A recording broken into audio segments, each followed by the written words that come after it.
আজকের ভিডিওতে তোমাদেরকে দেখাবো যে তোমরা সান্দাকফু যেতে চাইলে কিভাবে যাবে। দেখো আমরা এখন আছি একটা হোমস্টেতে। এই হোমস্টেটা হলো তোমার ঘুম আর লেপ্চা জগতের মাঝে, মানে ঘুম থেকে যদি একটু নেমে আসো নিচের দিকে তাহলে এই হোমস্টে তোমরা পেয়ে যাবে। আর গাড়ি আমাদের এখানে পার্ক করা আছে, ভাইও আছে, সামনের দৃশ্যও খুব সুন্দর লাগছে, যদিও ফগ জমে আছে। তো এখান থেকে তোমাদেরকে আমরা মানেভঞ্জন যাওয়া অবধি রাস্তাটা দেখাবো। আর মানেভঞ্জনের সঙ্গে অ্যাড হয়ে যাবে সান্দাকফু ফুটেজ, কারণ গাড়ি নিয়ে কিন্তু সান্দাকফু যাওয়া পসিবল না, মানে বাইক নিয়ে আর কি। চলো তোমাদেরকে এখান থেকে মানেভঞ্জন অবধি নিয়ে যাই, মাঝ রাস্তায় ফিউল আপও করবো, তো আমরা সুখিয়া হয়ে যাব এখান থেকে। চলো ভিডিওটা স্টার্ট করি।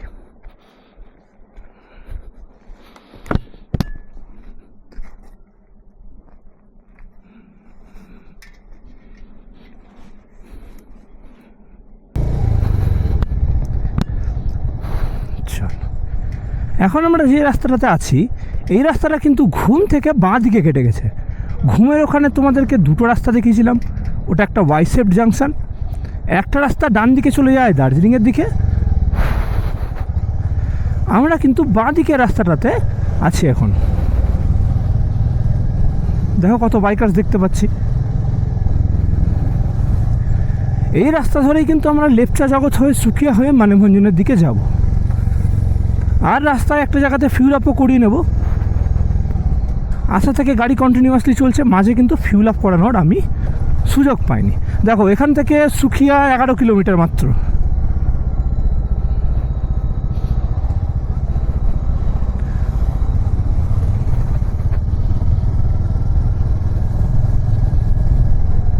এই যে জায়গাটা আমরা ডিসাইড করছি দার্জিলিংয়ে না থেকে আমরা এই জায়গাটাতে থাকবো, কারণ এখানের হোটেলের রেটটাও একটু কম, আর এখানে কিন্তু নিজস্ব পার্কিংয়ের ব্যবস্থাও আছে।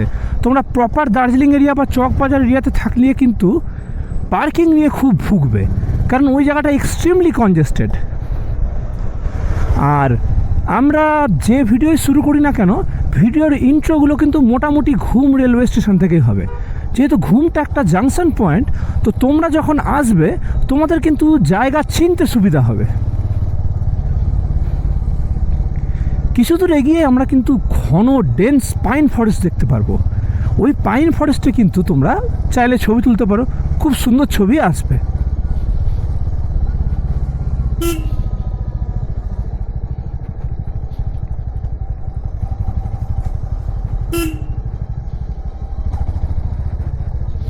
আর এই রাস্তাটা কিন্তু বেশ স্টিপ ডাউন হিল একদম, তো একটু সাবধানে ড্রাইভ করো, ইঞ্জিন ব্রেকিং ইউজ করো, আর লেন ডিসিপ্লিন অলওয়েজ মেনটেন করবে।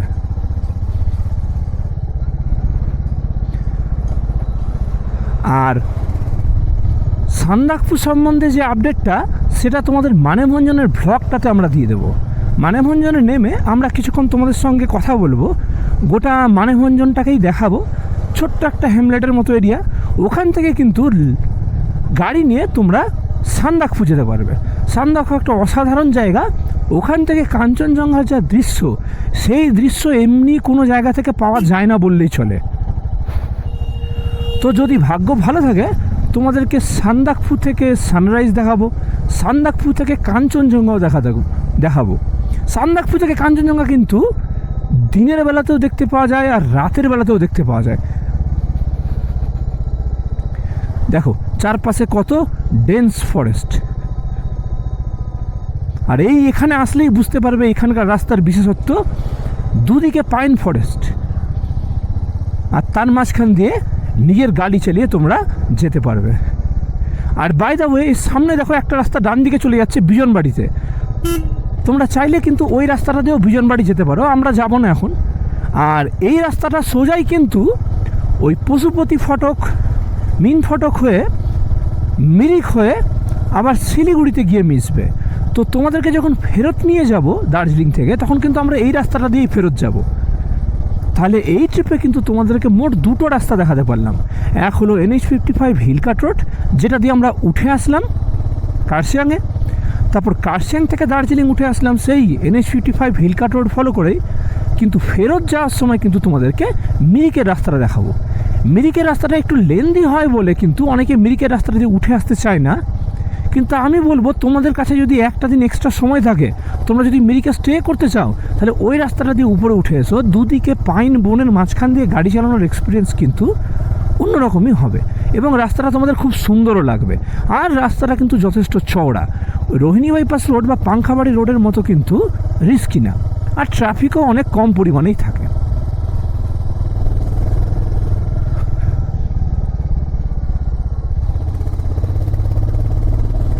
সান্দাকপু সম্পর্কে সমস্ত ডিটেলস কিন্তু তোমরা এই ভিডিওর নেক্সট পার্টে পাবে, যখন তোমাদেরকে আমরা মানেভঞ্জন টাউনটা পায়ে হেঁটে ঘুরিয়ে দেখাবো। গাড়ি কিভাবে বুক করবে, গাড়ির রেন্ট কত নেবে, সান্দাকপুতে যাওয়ার সময় কি কি প্রিকশন ইউজ করা উচিত না আমি আর ভাই তোমাদেরকে ওই ভিডিওতে জানাবো। দেখো এখান থেকে সুখিয়া মাত্র 9 কিলোমিটার। তার আগেই কিন্তু আমরা লেপচা জগৎ পেয়ে যাব। লেপচা জগৎও কিন্তু একটা দারুণ অফবিট জায়গা, যদি তোমরা প্রপার দার্জিলিং অ্যাভয়েড করে দার্জিলিংয়ের আশেপাশে কোথাও থাকতে চাও। এই লেপচা জগতে আমরা বহুবার থেকেছি, যখন ফ্যামিলির সঙ্গে এসেছিলাম, কিন্তু নিজের গাড়ি নিয়ে এসে কিন্তু লেপচা জগৎ কোনোদিনও দাঁড়ায়নি। এবারই সেটা হবে প্রথমবার।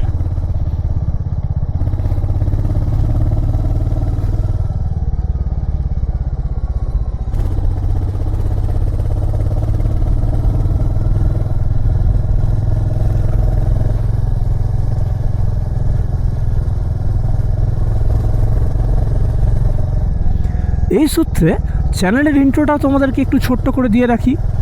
আমি নীল আর আমার ভাই দেবাঞ্জন, কর্মসূত্রে কিন্তু আমরা মালদাতে থাকি। উত্তরবঙ্গের ঘুরতে আসার বিভিন্ন রকম এক্সপিরিয়েন্স নিয়েই কিন্তু আমাদের এই চ্যানেলটা বানানো। আমরা নিজেরা উত্তরবঙ্গে প্রচুর ঘুরতে এসেছি এবং তোমরা যারা ঘুরতে আসো তোমাদের ভিডিও কিন্তু আমরা নিয়মিত দেখি, এবং সেই থেকে আমাদের ইচ্ছা হয়েছিল নিজের বাইক নিয়ে উত্তরবঙ্গে আসবো, এবং আমাদের দেখেও যারা পরবর্তীতে আসবে তাদেরকে আমরা সাহায্য করতে চাই। সুতরাং আমরা রোড ম্যাপ বানাবো এবং প্রত্যেকটা জায়গায় কখন কিভাবে পৌঁছাবে তার ডেডিকেটেড ভিডিও কিন্তু আমরা আমাদের সিরিজগুলোতে দেখাতে থাকবো। চ্যানেলটার ভাইব ফ্যামিলি ফ্রেন্ডলি হবে। এখানে কিন্তু আমরা ট্রাফিক রুল ব্রেক করা বা হাই স্পিড ড্রাইভিং দেখাবো না।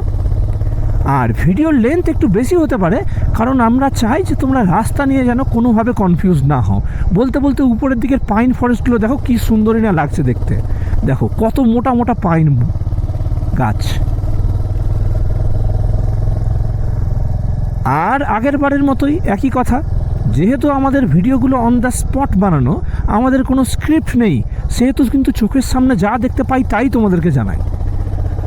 আর যেহেতু ট্রাফিকের মধ্যেই ভিডিওগুলো বানাতে হয়, সুতরাং হঠাৎ কথা বলতে বলতে কোনো জায়গায় আমাকে থেমেও যেতে হয়, যাতে কোনো অ্যাক্সিডেন্টের সম্ভাবনা না থাকে।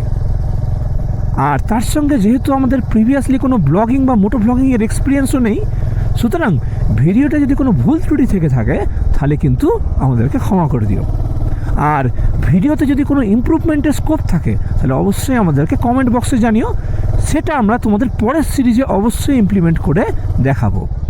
আর হ্যাঁ, কোনো রাস্তা, কোনো হোমস্টে, বাইক নিয়ে আসলে কোথায় থাকবে, কোন রাস্তা ভালো হবে খারাপ হবে, এই বিষয়ে যদি তোমাদের কিছু জানার ইচ্ছা থাকে তাহলে আমাদেরকে কমেন্ট বক্সে জানিও, আমরা অবশ্যই রেসপন্ড করব।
দেখো, দেখতে দেখতে কিন্তু আমরা লেপচা জগৎ চলে গেলাম।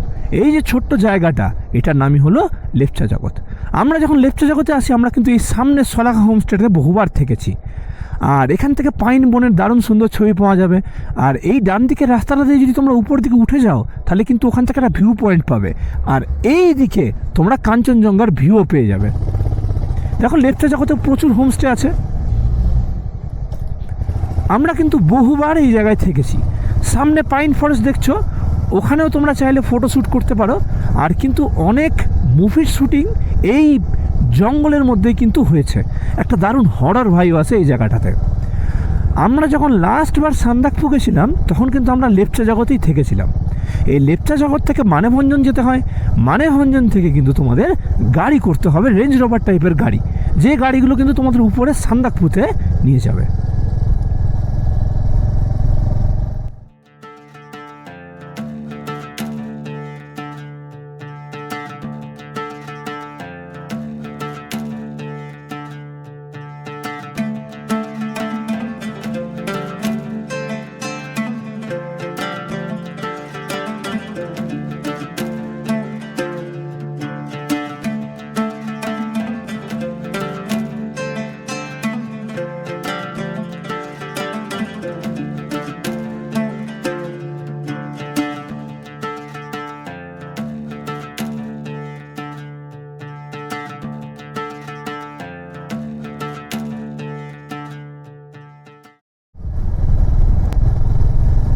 এই যে সামনে যেখানে গাড়িগুলো দাঁড়িয়ে আছে দেখছো, পার্কিং এরিয়া, এর সামনেই কিন্তু একটা এরিয়া আছে ডান দিকে।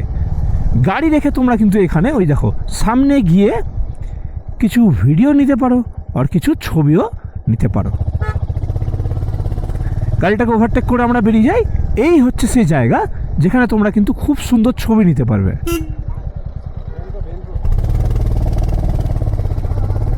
আমরা আর এখানে দাঁড়াচ্ছি না, এখানে তোলা কিছু ছবি আমার ভাইয়ের ক্যামেরাতে, সেই ছবিগুলো কিন্তু তোমাদের ভিডিও শেষে দেখাবো।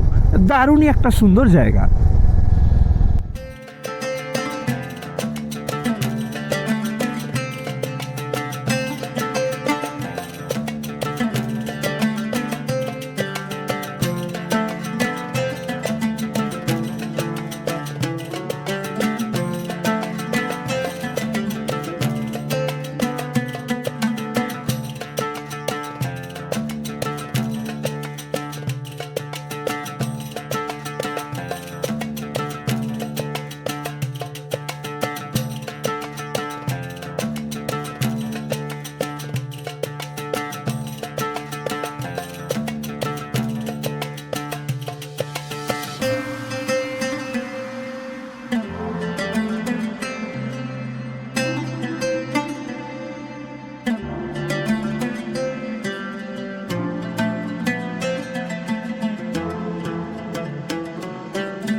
নিম ফটক।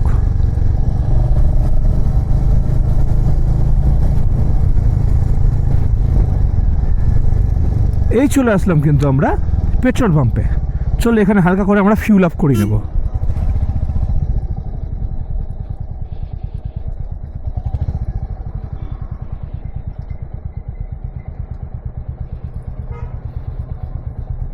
চলো ফিউল আপ করে নিয়েছি, এবার আমরা বেরিয়ে যাই।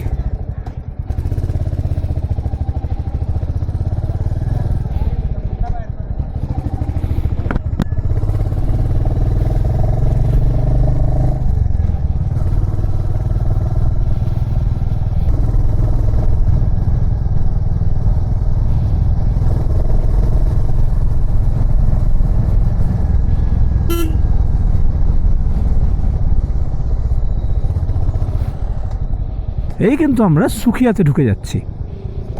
এই জায়গাটাও একটু কনজেস্টেড থাকে, কিন্তু কোনো অসুবিধা নেই। আর এখানে দেখো কত ধরনের বাইকের ওয়ার্কশপ আছে। যদি কোনো কারণে টায়ার লিক হয়ে যায় বা ক্লাচ লুজ হয়ে যায়, তোমরা কিন্তু এখানে ঠিকঠাক করে নিতে পারবে। গাড়িকে কিন্তু খারাপ অবস্থায় কোনো রকমেই ফেলে রাখবে না। সামনেই আমরা পাবো সুকিয়া বাজার। এই হলো তোমাদের সুকিয়া বাজার। এখানে কিন্তু প্রচুর শাকসবজির দোকান আছে, আর ছোটোখাটো একটু শপিংও করতে পারো। এখানে ফলমূলও কিনতে পাওয়া যায়, সব কিছুই পাওয়া যায়। আর এখান থেকে কিন্তু প্রচুর গাড়ি ছাড়ে।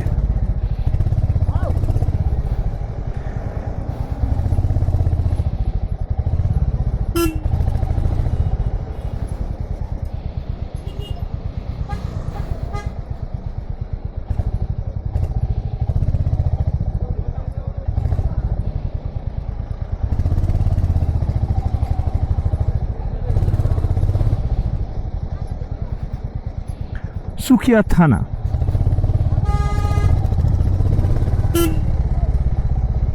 দেখো এখান থেকে দেখতে পাচ্ছ মানেভঞ্জন কেটে গেছে ডান দিকে 7 কিলোমিটার, সান্দাকফু 39 কিলোমিটার। আমরা কিন্তু মানেভঞ্জনে গিয়ে আজকে এই ভিডিওটা শেষ করব। আর হ্যাঁ, মানেভঞ্জনে গিয়ে রাইডটা শেষ করার পর কিন্তু তোমাদের সঙ্গে দু একটা কথা বলবো, যাতে তোমরা সান্দাকফুর ব্যাপারে একটু ক্লিয়ার আইডিয়া পেয়ে যাও। এই রাস্তাটা এখন ঠিক করে দিয়েছে। এই রাস্তাটা কিন্তু বরাবর এত ভালো ছিল না। আগে যখন আমরা সান্দাকফু গেছি, এই মানেভঞ্জন থেকে সান্দাকফু গেছি, কিন্তু সুকিয়া বাজার থেকে মানেভঞ্জন অবধি যেতে কিন্তু আমাদের অবস্থা খারাপ হয়ে গেছিলো। এখন রাস্তাটা দেখো কত সুন্দর রিপেয়ার করে দিয়েছে একদম।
এই দেখো আমরা চলে আসলাম মানেভঞ্জন।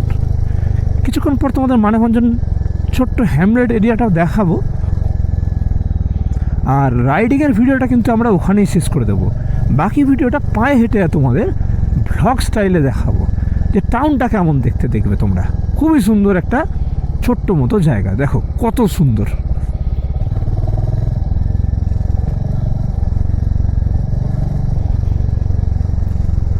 এখানেও কিন্তু প্রচুর হোমস্টে আছে, তোমাদের মানেভঞ্জনের হোমস্টের ইনফরমেশান লাগলেও কিন্তু তোমরা জানাবে। দেখো কত সুন্দর একটা ছোট্ট মতো জায়গা, এই হলো মানেভঞ্জন। এখান থেকে কিন্তু সান্দাকফু যাওয়ার সমস্ত রকম গাড়িগুলো ছাড়ে।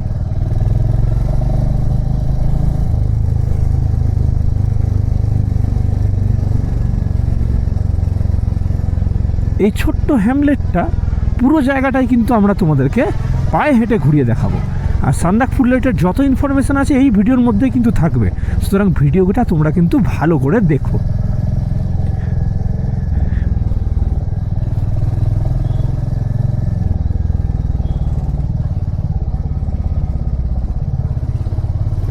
এখানকার গাড়িগুলো কিন্তু সব 4x4 টাইপের গাড়ি, কারণ ওই সান্দাকফু রাস্তায় চড়ার জন্য কিন্তু নর্মাল গাড়ি, দেখো রেঞ্জ রোভার দাঁড়িয়ে আছে।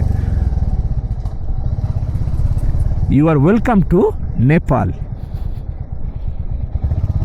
এই হলো সামনে রেঞ্জ রোভার অ্যাসোসিয়েশন। গাড়ি কিন্তু তোমাদেরকে এখান থেকেই বুক করতে হবে, রেঞ্জ রোভার অ্যাসোসিয়েশন থেকে। আর সামনে একটা বিলিং কাউন্টার আছে, ওই বিলিং কাউন্টারে কিন্তু বিল হয়। তাহলে তোমাদেরকে দেখিয়ে দিচ্ছি বিলিং কাউন্টারটা কোথায় আছে। এই যে সামনে দেখেছো, society for highland guides and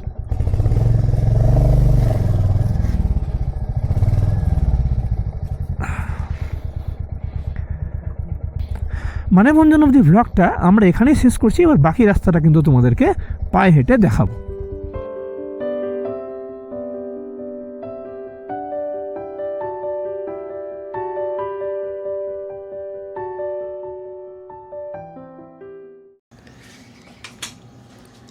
এই কিন্তু আমরা মানেভঞ্জনে পৌঁছে গেলাম। তাহলে আজকে তোমাদেরকে দার্জিলিং থেকে লেপচা জগৎ হয়ে সুখিয়া হয়ে কিন্তু আমরা রাইড করে মানেভঞ্জন অবধি নিয়ে আসলাম। তোমাদেরকে আগেই বলেছিলাম এই মানেভঞ্জন টাউনটা একটু তোমাদেরকে পায়ে হেঁটে ঘুরে দেখাবো। দেখো এই হলো একটা ছোট্ট মতো হ্যামলেট, দেখো কত সুন্দর বাচ্চারা খেলা করছে। এই সামনের দিকে রাস্তাটা তোমাদেরকে গোটাটাই দেখাবো। আজকে তো আমরা এখান থেকে সান্দাকফু উঠতে পারবো না, আমাদের একটু বেলা হয়ে গেছিলো পৌঁছে, যেহেতু আমরা নিজের বাইক নিয়ে এসেছি। বাইক নিয়ে কিন্তু কোনোভাবেই সান্দাকফু যাওয়া সম্ভব নয়, সুতরাং আমরা বাইকটা আজকে হোমস্টেতে রেখে দেবো এবং একটা দিন একটু আমরা এখানেই থেকে যাব, যাতে হচ্ছে আমাদের অক্সিজেন স্যাচুরেশন নিয়ে বা ব্রিদিং ইস্যুস না হয়। পরের দিন কিন্তু আমরা এখান থেকে রেঞ্জ রোভার অ্যাসোসিয়েশন থেকে গাড়ি ভাড়া করে উপরের দিকে উঠে যাব। আর হ্যাঁ, এই সূত্রে তোমাদেরকে একটু ফেয়ারও বলে রাখি, এখান থেকে যদি সান্দাকফু অবধি যেতে হয় তাহলে কিন্তু তোমাদের ফেয়ার পড়বে 5,000 টাকা। যদি আপ ডাউন হয় একবারে তোমাদেরকে নিয়ে যাবে এবং ফেরত নিয়ে চলে আসবে, তাহলে ফেয়ার হবে 5,500 টাকা। যদি ড্রাইভার ভাইয়াকে একদিন স্টে করতে হয় তাহলে কিন্তু 1,500 টাকা অতিরিক্ত দিতে হবে। আর এই যা ফেয়ারগুলো বললাম এগুলো সবই কিন্তু যাতে তোমরা গোটা গাড়িটা রিজার্ভ করে যেতে পারো। আমি আছি, আমার সঙ্গে আমার ভাই আছে, আমরা কিন্তু গোটা গাড়ি রিজার্ভ করে যাচ্ছি না, আমরা ওই 1,500 থেকে 2,000 টাকা মতো পে করে পার হেড এখান থেকে কিন্তু সান্দাকফু গিয়ে পৌঁছাবো। যেহেতু মানেভঞ্জন থেকে সান্দাকফু অব্দি রাস্তাটা আমরা শেয়ার গাড়িতে যাচ্ছি, সুতরাং এই দৃশ্যটা কিন্তু তোমাদেরকে আমরা মোটর ভ্লগিংয়ের পার্সপেক্টিভ থেকে কোনোভাবেই দেখাতে পারবো না। আর এই সূত্রে একটু তোমাদেরকে বলে রাখি, এই ভিডিও শুরুতে যে কাঞ্চনজঙ্ঘার দৃশ্য দেখলে এবং ভিডিও শেষেও যেটুকু সুন্দর দৃশ্য আছে সেটুকু কিন্তু আমার ওই ছোট্ট অ্যাকশন ক্যামেরাতে কোনোরকমভাবে রেকর্ড করা। তোমরা পরের ভিডিওটা কিন্তু অবশ্যই দেখো, পরের ভিডিওটা ভ্লগ স্টাইলে হবে এবং গোটা ভিডিওটা কিন্তু আমার ভাইয়ের ন্যারেশনে হবে এবং ওর অ্যাকচুয়াল ডিএসএলআর ক্যামেরাতে টেলিফোটো লেন্সে নেওয়া সুন্দর কাঞ্চনজঙ্ঘা এবং মাউন্ট এভারেস্টের দৃশ্য কিন্তু তোমরা পরের ভিডিওতে পুরোপুরি দেখতে পাবে। চলো এবার পায়ে হেঁটে তোমাকে এই হ্যামলেটের দৃশ্যগুলো একটু দেখাই এবং তোমাদের সঙ্গে কিন্তু ভিডিও শেষে আউটরোতে দেখা হবে তোমাদের সঙ্গে দু একটা একটু অতিরিক্ত কথা বলার জন্য।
গুড মর্নিং বন্ধুরা, অ্যাজ ইউজুয়াল তোমাদের বলেছিলাম ভিডিও শেষে তোমাদের সঙ্গে দেখা হবে।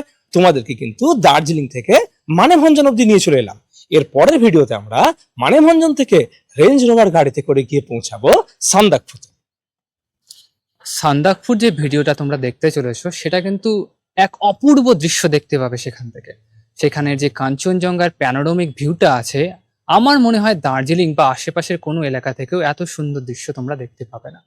আজ অব্দি তোমরা যা ভিডিও দেখেছো আমাদের, সেটা এই অ্যাকশন ক্যামেরাতে রেকর্ড করা। আর এই ছোট্ট ক্যামেরাটাই কিন্তু আমাদের ওই হেলমেটে লাগানো থাকে, যেখান থেকে আমাদের নর্মাল ভিডিওগুলো আসে।